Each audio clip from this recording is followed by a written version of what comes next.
Kung trip, matutuloy pa kaya mga kalingap? So pag-uusapan po natin sa video na ito. Pero bago natin simulan yan, huwag niyo pong kakalimutan mag-subscribe. Val Santos Matubang, Kalingap Rob, at Edna Vlogs, at ang inyong lingkod, Gandang Emmy. Sa mga hindi pa po nakapag-subscribe, please subscribe and please hit the notification bell para lagi po kayong updated sa aking mga ina-upload na mga reaction video. So eto, alamin natin mga kalingap. Matutuloy kaya ang pagpunta nila ng Hong Kong? Alamin po natin sa video na ito.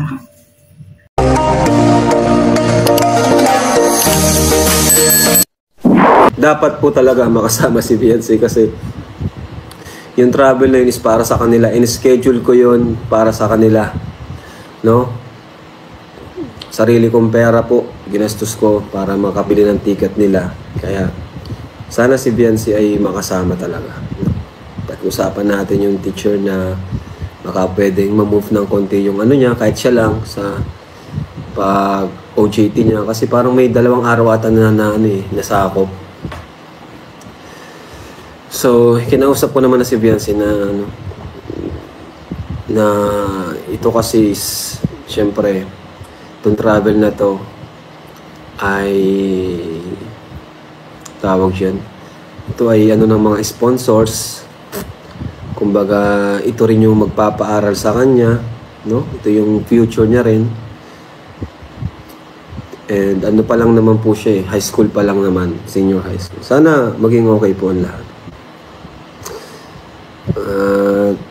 Kasi di na po move yung schedule eh. Nagbayad na rin po tayo ng ticket. Mga kalingap, yan nga po ang problema, ano? Siyempre, itong plano, itong trip na to, ang trip na ito, mga kalingap, is February 13, magaganap, no? Yung alis nila papuntang Hong Kong. At, ayun nga po, ang problema dyan is, itong OJT ni Beyonce is may 2 days daw na masasakop yung pagbakasyon nila papunta ng ano. So, makikiusap sila na kung pwede is i-adjust para hindi yung 2 days na 2 days na pag-OJT ni Beyonce ay hindi masakop, no, hindi affected, no, mga kalingap. Sana hopefully ito ay magawa ng paraan, no. At syempre sabi nga ni Kalingap Rob dyan, paano matutuloy kung hindi kasama si Beyonce? Kasi yung bakasyon na yan po ay para sa Tambalang EDSI, no? Kaya sila magbabakasyon sa Hong Kong, mga kalingap. So, kapag hindi makasama si Beyonce, paano matutuloy, no, mga kalingap? So, ituloy po natin. Kasi di na po move yung schedule eh. Nagbayad na rin po tayo ng ticket. Po talaga yan. Kaya Beyonce, makinig ka Beyonce. Binook ko talaga ito para sa'yo. Dapat sumama ka.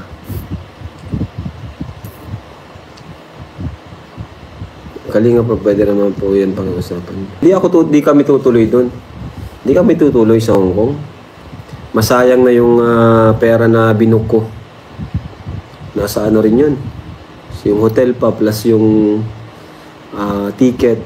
Nasa 300k siguro yung lahat. Or 200. Limot na po ako mga 2. Marami kasi kami. Ang gawin nyo, pagpunta nyo sa school ni Beyonce, magdala kayo ng electric fan, printer.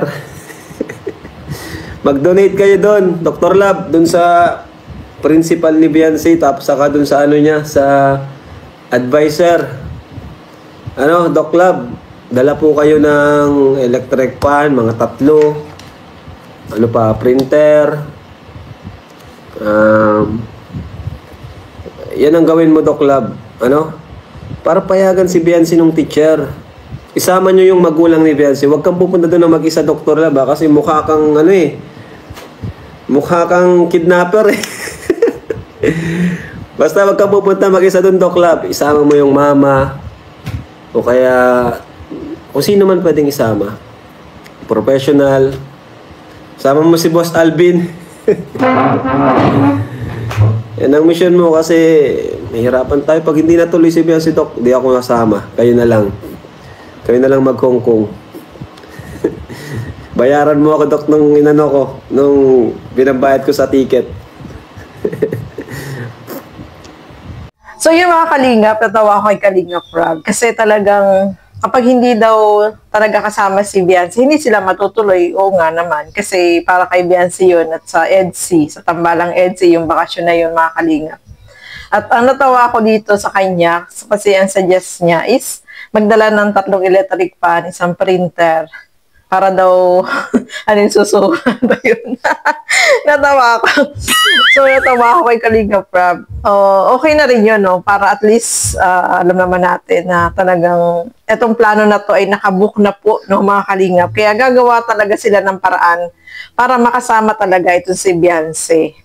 So, yun ang magandang gawin na paraan para payagan si Beyonce kasi 2 days yung masasakop na ano eh. So, pwede nila sigurong pakiusapan na i-advance para yung 2 araw na pag-OJT niya hindi maapektuhan, no, mga Kalingap.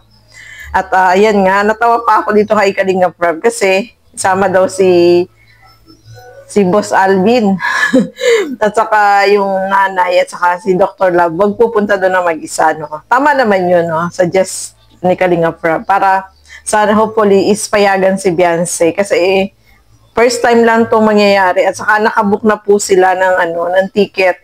Napakalaki ng halaga nung kapag hindi natuloy, no, mga Kalingap, sayang. Gusto pa naman makapunta ni Beyonce ng Disneyland, mga Kalingap. Kaya hopefully itong sa eskwelahan nila is payagan si Beyonce, no, mga Kalingap. So ayan, ipag-pray po natin, no, mga Kalingap. Kasi kapag hindi po pinayagan si Beyonce, hindi po yun matutuloy, mga Kalingap. Kaya ipag-pray natin na yung principal at yung teacher niya ay pumayag na makasama sa Hong Kong itong si Beyonce. So ayan, maraming salamat po sa inyong panonood at lagi po natin supportahan lahat ng mga Kalingap partners and Kalingap reactors. So hanggang dito na lamang po muna. Keep safe everyone. Thank you for watching. Mabuhay po tayong lahat. Bye-bye!